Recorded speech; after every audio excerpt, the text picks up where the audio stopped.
ಆತ್ಮೀಯ ಬಂಧುಗಳೇ, ಮಂಡ್ಯ ಜಿಲ್ಲೆಯಲ್ಲಿ ಕಬ್ಬನ್ನು ಬಿಟ್ಟರೆ ಅತಿ ಹೆಚ್ಚು ರೈತರು ಬೆಳೀತಕ್ಕಂಥ ಬೆಳೆ ಭತ್ತ.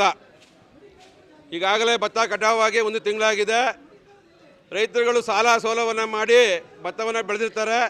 ಆ ಸಾಲವನ್ನು ತೀರಿಸಬೇಕಾದ್ರೆ, ಮನೆಗೆ ಕಷ್ಟ ಸುಖಕ್ಕೆ ಹಣವನ್ನು ಬಳಸಬೇಕಾದ್ರೆ ಬೆಳೆದಂಥ ಬೆಳೆಯನ್ನು ಬೇಗ ಮಾರಾಟ ಮಾಡಬೇಕು ಅಂತೇಳಿ ರೈತರ ಆಸೆ ಇರ್ತದೆ.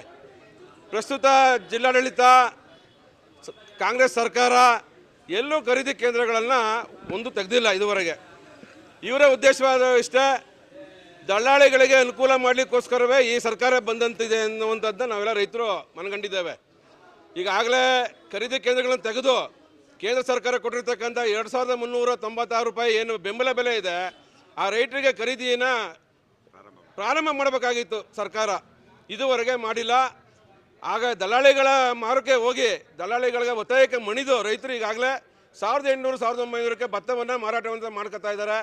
ದಯಮಾಡಿ ಈ ಕೂಡಲೇ ಆಗ್ರಹ ಮಾಡ್ತಾ ಇದ್ದೇನೆ. ಈಗಾಗಲೇ ಜಿಲ್ಲಾಡಳಿತಕ್ಕೆ ನಾವು ಎಚ್ಚರಿಕೆಯನ್ನು ಕೊಡ್ತಾ ಇದ್ದೇವೆ. ಈ ಕೃಷಿ ಸಚಿವರು ಮಂಡ್ಯ ಜಿಲ್ಲೆಯವರೇ ಆಗಿದ್ದರು. ನಮ್ಮ ಮಂಡ್ಯ ಜಿಲ್ಲೆ ರೈತರಿಗೆ ಇಷ್ಟೊಂದು ಅನ್ಯಾಯ ಆಗ್ತಾ ಇದೆ ಅಂದರೆ ಇನ್ನು ರಾಜ್ಯದ ರೈತರ ಪರಿಸ್ಥಿತಿ ಏನು ಅಂತೇಳಿ ನಾನು ಅವ್ರು ಕೇಳಲಿಕ್ಕೆ ಇಷ್ಟಪಡ್ತೇನೆ.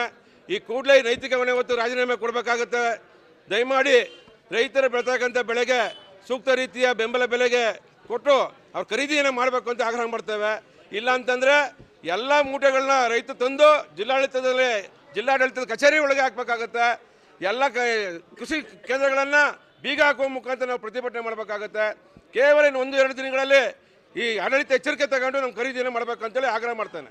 ಭತ್ತ ಇರ್ಬೋದು, ರಾಗಿ ಇರ್ಬೋದು, ಎಲ್ಲವೂ ಈ ರೀತಿಯಾಗಿ ಉದ್ದೇಶಪೂರ್ವಕವಾಗಿ ಕೃಷಿ ಇಲಾಖೆ ಅಧಿಕಾರಿಗಳು, ಜಿಲ್ಲಾಡಳಿತ, ಕಾಂಗ್ರೆಸ್ ಸರ್ಕಾರ ಎಲ್ಲವೂ ಈ ರೀತಿ ಬೇಕು ಅಂತ ಉದ್ದೇಶಪೂರ್ವಕವಾಗಿ ಮಾಡ್ತಾ ಇರ್ತಕ್ಕಂಥದ್ದು.